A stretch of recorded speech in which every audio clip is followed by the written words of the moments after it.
Hey there ladies, don't forget to subscribe to Sassy Sexy Save TV, and as well don't forget to check out our blog www.sassysexysave.com. All information can be found there if you want some more information in regards to what Sassy Sexy Save is all about. So don't forget to subscribe, share, and like. We want to grow and be better together, so don't forget to subscribe. Hey y'all, thanks for joining me here on another episode of Talks with Dad here on Sassy Sexy Save TV. Here's Dad again, in case you guys don't know. Yes, I am. But for those again who are new to this channel, welcome. And what we talk about here is me and my dad, of course. We do talk about a few different things actually. A lot of things that may be going on that you may have heard on the news, or even different things that are going on out in the world. And we want to break it down from a biblical point of view in regards to all of that. Again, I always want to focus on us growing and being better together, and I know one of the ways we can do that is definitely kind of to start having open discussions about certain topics, getting it all out there, and just really talking about it all the way through. Today, which is going to be a little fun, so we'll see how this one goes, but today we're going to be talking about marriages. Yay, marriage! So it's going to be a few different things that we're going to talk about in regards to marriage. I think that one of the things that happens when people get married, of course, we're excited. We're like, yay, I found the love of my life. Thank you, Jesus. I did it right. I waited, all of those things.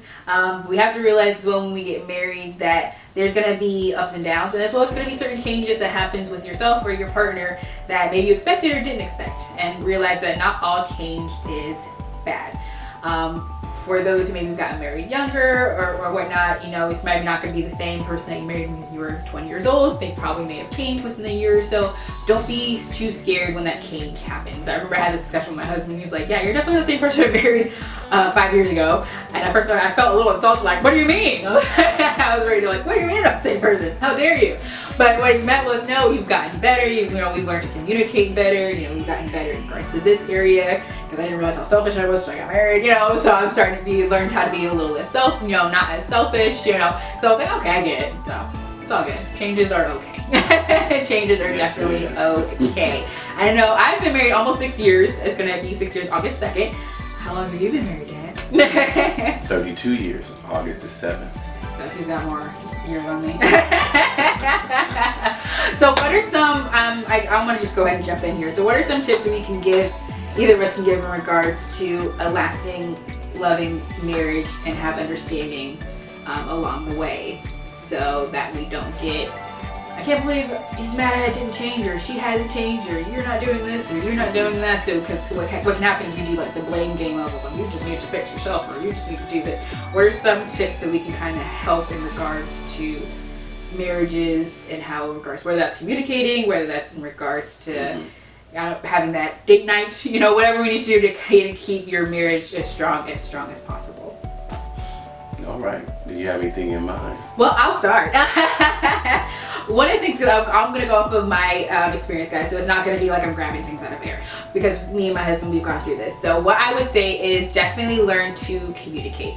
And me and my husband, when we first got married, we did communicate. It was kind of on and off communication, like, okay, I'm gonna tell you what you need to know. Okay, I gotta go over here. Okay, I got work. Okay. It was like communicating with our schedules type of situation, but we didn't communicate in the way that, hey, let's sit down and talk, let's have a conversation outside of, normal day-to-day routines and things like that. Right. It's good, of course, to have that, because you know what's going on during your day-to-day. But don't be afraid to hey honey, don't just ask him how was his day, really get into hey, how do you feel about this? How are your feelings about this? Getting outside of that routine of just, oh, I went to work today, or I watched the kids, or whatever. So getting out of that normal communication. Because it can get kind of boring, how's your day? No, it's fine. So definitely have that communication outside of it. I read this book by David E. Clark, who's actually a Christian psychologist, and the book is entitled Honey, We Need to Talk. And it actually does talk about ways to how to better communicate. And that definitely has helped myself and my husband out. And actually does talk about that. Have at least 30 minutes of talking, in-depth talking. Not just routine talking, how was your day? No, get in there and communicate. And you said something when you talk about the 30 minutes, is that don't go in as saying, okay, let me get my watch set.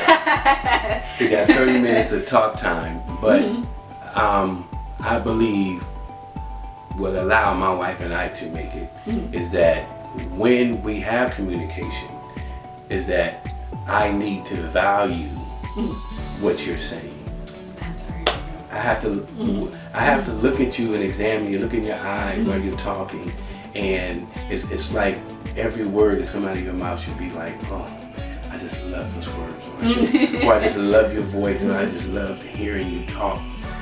Letting you know that I value your words, you know. And then, as you said, we have to get beyond. I'm about to go to the store and get some milk. I'm going to go over here and go there, and that's okay. Take this somewhere right that is back. communication, because I think that's respectful to say I'm here to leave and not just leave. Yeah, they want to make sure you're okay. Yeah, and I look at it like that too, because, and I'm not trying to be really harsh, but the world that we live in, you know, there's no guarantee that person coming back.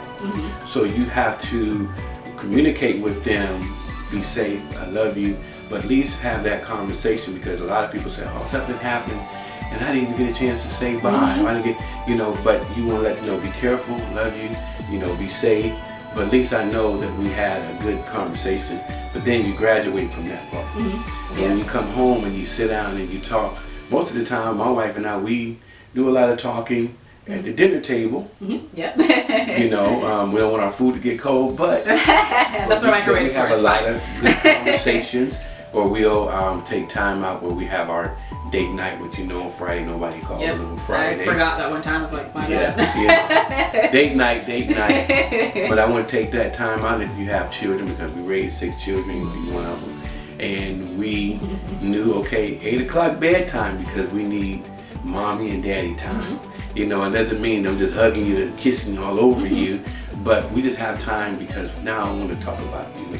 Or how was your day? Because I can ask you, how was your day when you come in the house from work? After I don't want to talk about how's your day going? Okay. Yeah, I don't want to talk about it right now. But later on, you may calm down.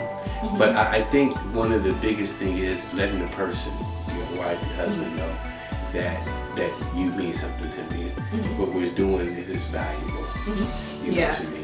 And yeah, definitely going back to what you said in regards to what your words are valuable to me as well too, which is great in regards to communicating too. Because even if things that you may not understand that's important to them, you're like, I don't get why that's important. Okay. Right. But it is important because they're letting you know. And even I had this conversation literally with my husband about a month or so ago, and I was like, okay, babe, you gotta not like brush my thing away because you don't understand why it's important. There's certain things I don't really understand why it's important, but because I know you told me it's important, okay, well that is important to him, so it should be important to me. And I think that sometimes can break down a relationship or marriage because they feel like, oh, you don't value what I said. I just told you this, and well, I don't get it, so too bad. Like, no, if they feel like it's important to them, even if it's like, when I wake up, I like to, I don't know, ease into my morning instead of popping right up. Because I'm that person, I'll wake up, like, okay, give me a moment, give me a second. My husband, he'll get up like, all right, let's go, let's do this, all right, get kids, I'm like, what, nah. Give me a second. So we literally just got better with it like a month ago, and he was like, okay, I know I like to ease into my morning. So even that, he may not understand why I like to ease into my morning, but if he like to ease into her morning, I'm not gonna pop up, wake up, throw out these demands and stuff we gotta do. I ain't ready yet, because if that happens, I'm gonna have attitude. That's really gonna be a bad morning. So those little things that, even though it may not be important to you, you don't understand it, it doesn't mean that it doesn't have value. Right. So and communication, as you said, and if he loves you, which I know your husband, that your husband, right, he loves you enough to say, your wife loves you enough to say, I like this, or I don't like this. Whereas it's up to the husband or the wife to say, oh, since they don't like that, I'm not going to do that. I kind of like what they call it, brushing things away. I get rid of that because I realize that's not working for us. And it's not for me to examine why you don't like that. Because if I'm trying to examine, now I'm trying to be a doctor. And that's like, then we get testy like, right now, just let it go. Just let it go, because it might be something that I want to brush up. And then you're trying to talk to me about, well, why you not? I don't like it. I want to just get rid of it. We don't want to discuss it. Unless it's just something that needs to be discussed, that's going to be bring value. But if it's not going to bring value, brush it. Let it go. Let it go. Let it bounce off. Yeah, bounce off. Bounce off. Well, that's my thing for sure, communication. So learn how to communicate effectively, because as well, I know in some marriages, even mine in the beginning was a little rough. Probably the first 3 years, we were communicating. Actually, our communication was getting better, sort of. It was getting better, but we were communicating in a destructive way. So learn to communicate in a way that you both are being heard, because you could be two people who communicate great. You know everything to say. You got it down. That's kind of how my husband is. He communicates like that, like boom, boom, boom. I know my facts. I know what it is. I got it. I'm a little slower in regards to having my reaction time, all those things. So sometimes you have two people that are communicating very well. It can come off as destructive because they're just like popping off and just telling you what to do and doing this. And it's like, okay, well, now we're just communicating destructively, so now we're fussing, now we're yelling. No one's being heard now. Right. And now we're just mad. And we tried to have a conversation, but it didn't work. So learn to communicate effectively in a way of, again, learning that just because it's not valuable to you does not mean it's not valuable. Make sure you're hearing, and then having those 30 minutes of deep conversation with each other. That's outside of work, outside of your day. Talk to regards to your fears, what you like to do, things like that.